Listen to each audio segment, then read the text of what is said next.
Alright, now that I'm done talking about face raiders, I could plan my calendar.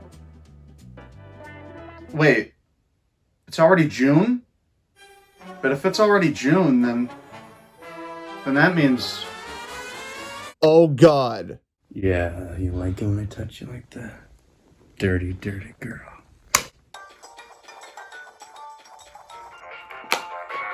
Zachary, sweet!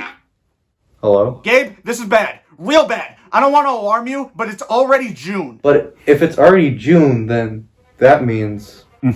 There's only 6 months until... Christmas. What are we gonna do? We can't not have our annual Christmas party. It's okay, Gabe. We still have time. Not a lot. We only have like 6 months left. I know, which is why we better get started planning right now. Why don't we settle on a date first? What about the 18th? Yeah, that works. Alright, dude. See you then. Great, bye.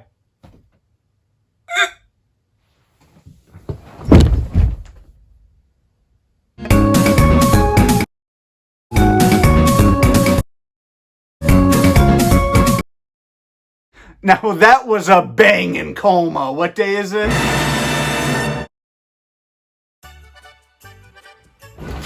Alright, the food basement is prepped and ready. We got all sorts of snacks. We got the cereal, we got the milk to dip the cereal into, we got the garlic, we even have an ice sculpture. All that's left to do now is wait until Gabe gets here. Now that's the holiday season, maybe I could talk about something Christmas related. The problem is though, I already talked about a Christ figure earlier this year, so that's off the table. Other than that though, I don't really know what to...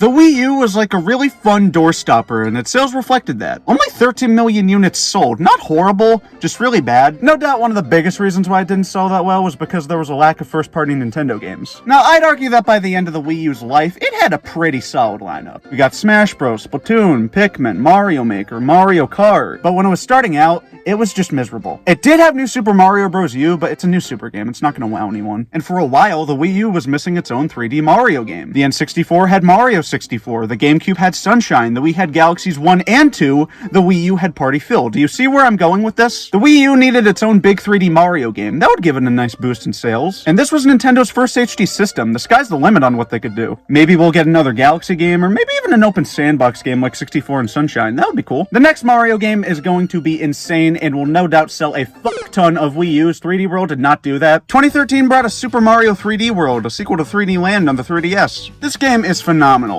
But for a Mario game, it felt kind of average. 64, Sunshine, and Galaxy all had their own core identity. They all felt different, and they all took advantage of the hardware they were on. 3D World is a sequel to 3D Land, a 3DS game. 3D Land might not be as impressive as games like Sunshine or Galaxy, but it's a 3DS game. It can't run games like that. For what it was, though, it was a really fun and really well-made platformer. 3D World clearly took a lot of inspiration from 3D Land, and because of that, it feels like you're just playing a 3DS game on the Wii U. Again, this game kicks ass. Hell, I think it's even better than 3D Land, but it just wasn't what fans were hoping for. It felt too basic, too simple. It felt like just another Mario game. And while it reviewed really well, it didn't quite scratch the itch that many 3D Mario fans had. The series needed something new, something different, something that would stand out from all the other Mario stuff we got this generation. Fast forward 3 years to October 2016, and we got a reveal trailer for Nintendo's next console, the NX, now called the Nintendo Switch. It also showed off some of the games coming to it, and one of these looked to be a new 3D Mario game. But this one was different. It didn't have any of that fixed camera shit that 3D World had. Oh, no, no, no, no, no. The camera was behind Mario, behind him. You could see his ass in all of its glory. And during the Nintendo Switch presentation of 2017, we got a look at all sorts of games coming to the Switch. Breath of the Wild, ARMS, Fire Emblem, 1-2 Switch. And we got a trailer for that new Mario game, now titled Super Mario Odyssey. It was also revealed that, yep, Mario Odyssey is an open sandbox game. Just like 64,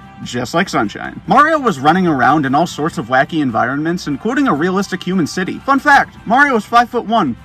How tall are these people? Odyssey looked weird, and I mean that in a very good way. After years of Mario games feeling kind of samey, Nintendo felt like they were playing it safe. So this trailer was a nice breath of fresh air. We didn't get another trailer until E3 of that year, and this one was great. It showed off some more of the game's kingdoms, but more importantly, it showed off Odyssey's main gimmick, the ability to capture enemies. Mario could turn into all sorts of things, like Goombas, Cheeps, Bullet Bills, Hammer Bros, Lava Bubbles, dinosaurs? Odyssey was looking super promising. It felt like the Mario game that the series desperately needed, and it was revealed that Odyssey would release in October of that year. But the build-up to Odyssey didn't stop there. In September, one more big piece of news was revealed via Twitter. I am of course talking about Mario's nipples.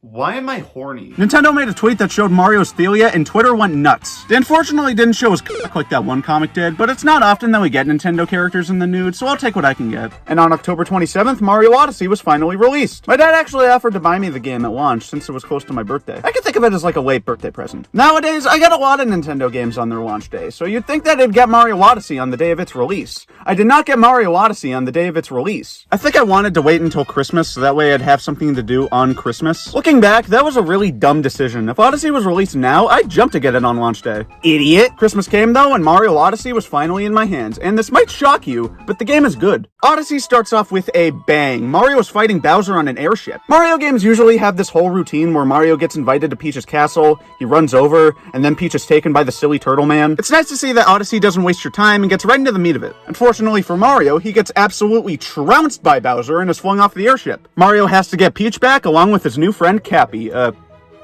Ghost? Cappy's sister Tiara was also kidnapped by Bowser, and he tags along with us to get her back. Mario and Cappy traverse all kinds of bonky fucking places to rescue Peach and Tiara, and put a stop to Bowser and Peach's wedding. Odyssey may reuse the same old Bowser kidnapping Peach story, but it puts a fun little twist on it with them getting married. I like that, it makes it feel like there's a bit more at stake this time. Odyssey has you exploring these big, open-ended levels, or as the game calls them, kingdoms. I was originally going to go in depth on each kingdom, but I have to finish my math homework, so I'm just going to fire through them real quick. The Cap Kingdom is much different than any other starting area in a Mario game. They're usually these bright, colorful, and bubbly environments. The Cap Kingdom is a dark, kind of Tim Burton-like area. It's different, but it's a fun way to start the game. The Cascade Kingdom is more in line with what you'd expect from an opening Mario level. But this one's got more of a prehistoric aesthetic. There's fossils everywhere, and then there's...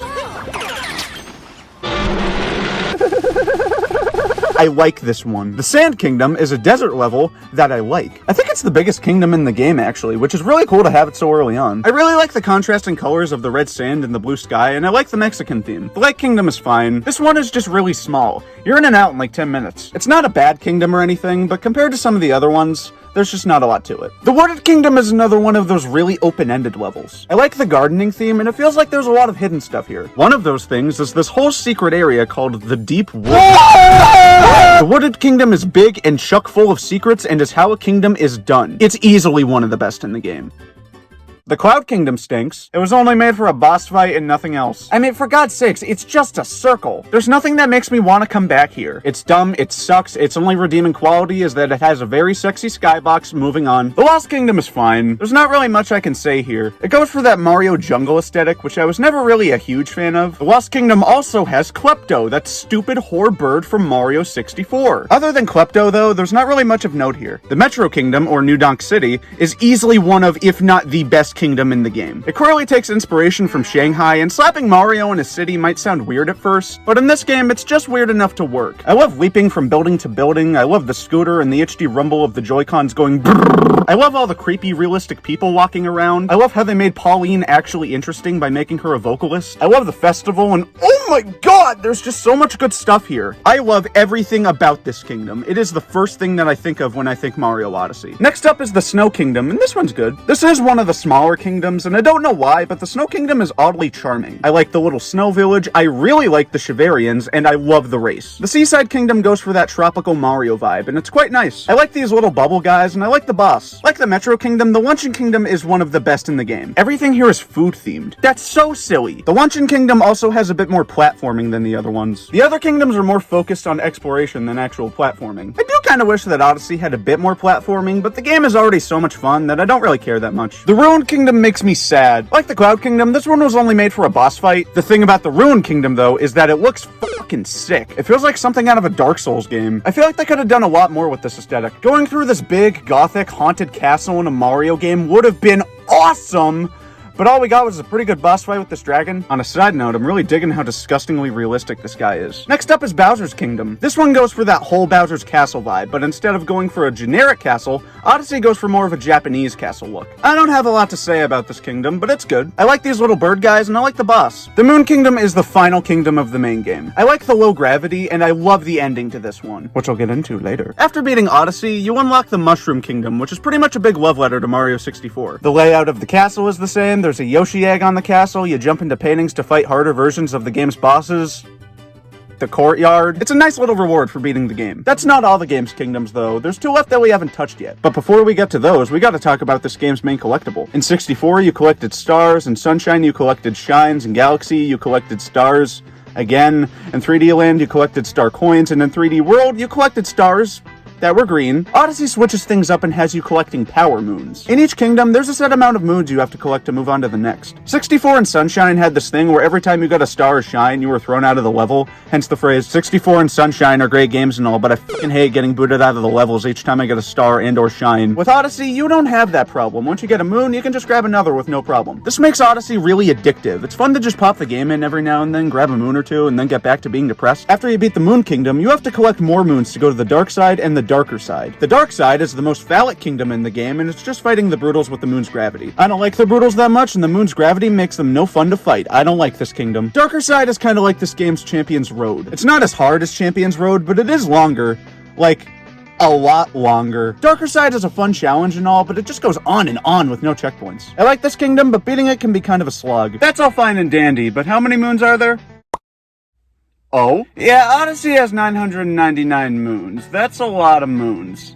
Maybe a little too many. I feel like 500, 600, maybe even 700 would have been better. Moons aren't the only collectibles though. Let's talk about coins. Remember how coins didn't really do much in other Mario games besides giving you a 1-up every time you get 100? In Odyssey, coins have a purpose and you'll actually want to collect them. Before Odyssey, when you died in a Mario game, you'd lose a life. Like, that's gonna stop me. Odyssey ditches the whole life system. Instead, when you die, you lose coins. What do coins do? Odyssey has an in-game shop where you can buy things like moons, decorations for the Odyssey, and costumes. Each kingdom also has their own coins that you can use to buy items specific to that region. The main thing you'll be going for, though, are the costumes. It's really fun trying to collect each one. Ah, shit, I forgot about the capture mechanic. Throwing Cappy onto certain enemies and objects will let Mario take control of that enemy or object. This mechanic really opens up the game and adds a ton of gameplay variety. They all have different abilities, like if you have to be underwater, you can capture a Cheep Cheep, or if you need to get somewhere higher up, you can capture one of these little plant guys. My favorite one has to be towards the end. After you beat Bowser, the inside of the moon starts collapsing and you have to escape. The only way to escape, though, is...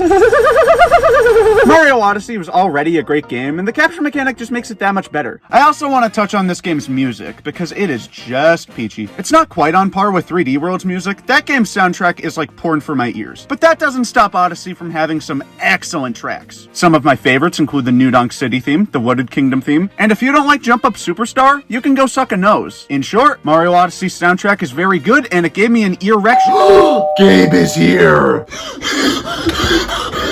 Hello. You made it! Quick question. Do you like Pac-Man? Yeah. Okay. So, what do you want to do? Don't worry, I got just the thing.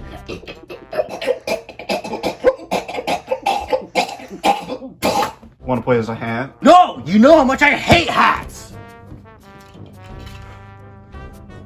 What, I look like some kind of fucking animal to you? What am I supposed to do? Play as Cappy? Yes! I'm the guest! And I'm the one who was nice enough to invite you to my house. Play as the goddamn hat! No! Look, I'm not playing as Cappy. Get in the oven! No! Get into the oven! No! Odyssey is also the first sandbox Mario game to include co-op. Multiplayer in 3D Mario games has always been kind of hit or miss. It can be kind of lame, like with Mario Galaxy, or it can be fantastic, like 3D World. And Odyssey has been on a really good streak so far, so I have no doubt that co-op is a ton of fun.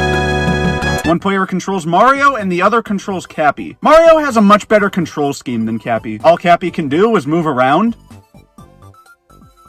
That's it. You can't pull off any cool tricks with him like you can with Mario. Mario is just so much more fun to play as. Playing as Cappy? is really boring. Speaking of controls, oh my god, this game controls like a dream. One of the things that people found kind of ho-hum about 3D World was that it was just nowhere near as fun to control as games like 64, Sunshine, or even Galaxy. You're not going to be pulling off any crazy moves like you can in those games. In Odyssey though, Mario has a much more varied moveset. It's super fun chaining together all sorts of different moves, and it just makes moving around feel great. Especially if you include Cappy. If you do things like long jump, throw Cappy, and then dive onto him, you can get some serious distance. Odyssey is easily one of, if not the best controlling Mario game. With its buttery smooth controls, simply moving around is a blast. That's a great way to sum up this game. It's a blast from start to finish. Odyssey was the first game that I really got into. Like, you know when you get a new game and you play it non-stop, and when you aren't playing it, you're like, I could be playing WarioWare right now. Yeah, for me, that was Mario Odyssey. When I first played it, it was easily my favorite game on the Switch. This was before I really got into Breath of the Wild. It feels like there's almost never a dull moment in the game, and when there is, it's usually over fairly quickly. There is so much to love about Odyssey. The kingdoms, the capture mechanics, the controls, the collectibles, the music make this the best sandbox Mario game to date. Better than 64, better than Sunshine. Odyssey was exactly what the series needed. It was fresh, it was original, and it was exciting, but most importantly, it was fun. And that's exactly what a Mario game should be. And even though it's not perfect, it's pretty damn close. Whoa, wait a minute.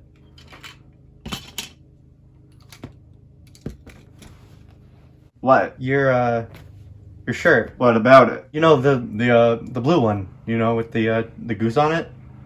Where'd it go? I don't know what a goose is, but my shirt is right here. This isn't my shirt! My shirt's blue! This one's dark blue! Okay, Zach, calm down. It's okay. It's just a shirt, alright? No, you don't understand! I was born in that shirt! It's my lucky shirt! We gotta find it! It's not in the oven!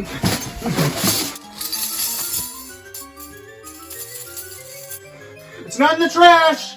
I'm gonna check outside. Wait, before you go, What? do you like Pac-Man? Yes! Where is it?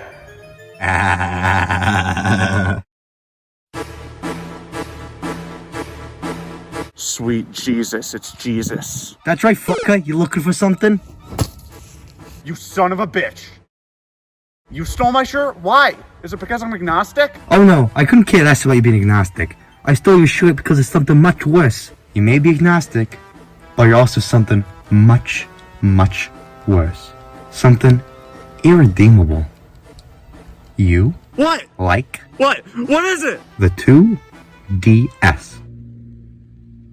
What? There is nothing more stupid, more idiotic than liking the 2DS. Ask anyone. They'll tell you that the 3DS is better in every way. Now, I've been watching you for a while now, and I had to convince you that you were wrong. Who do you think called the airstrike on your house? I thought you'd learn from that, but I guess I was wrong. On that fateful day back in June, while you ain't looking, I drugged your cereal, and while you were unconscious, I stole your shirt. Alright, bud, I'll give you your shirt back. But you'll have to admit that you were wrong, and that the 3DS is the superior handheld. And if you don't, well, I'm gonna have to kill you. I mean, is it really that bad? You're really testing my patience, Zach. This could all be over if you just admit that the 2DS is a dumb, stupid piece of shit, and that the 3DS is better in every way. Look, I understand if you don't like it, but is it really worth killing someone over? Yes, this is a very serious matter. This is a last warning. Admit that the 3DS is better, and I'll be out of your hair. Can't we just talk this out? Any last words? Is it true that you can shoot wine out of your hand?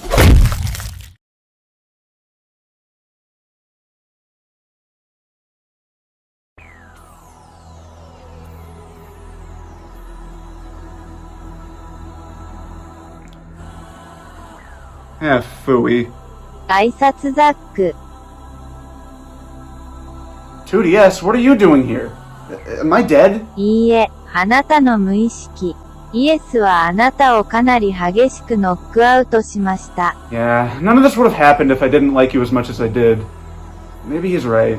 Maybe I am an idiot for liking you. ザック、君はバカかもしれないけど、好きなことを悪く思うべきじゃないよ。誰かがあなたの好きなものを気に入らないからといって、あなたが間違っているとは限りません。あなたの意見が違うだけ。そして、あなたはその意見を受け取る権利があります。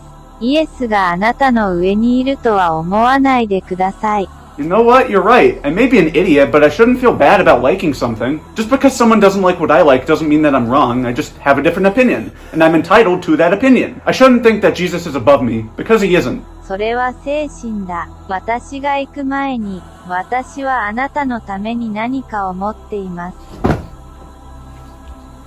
You got me a sweatshirt? ただのスウェットシャツではありません。紫のトレー、ナーです。Oh.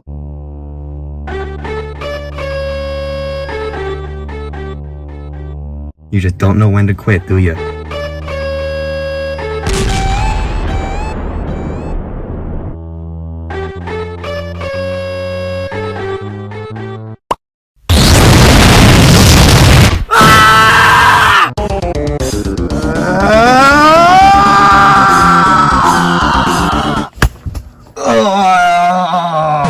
I believe you have something of mine. Found it. Nice. Your microphone works. All right, let's see it. Okay.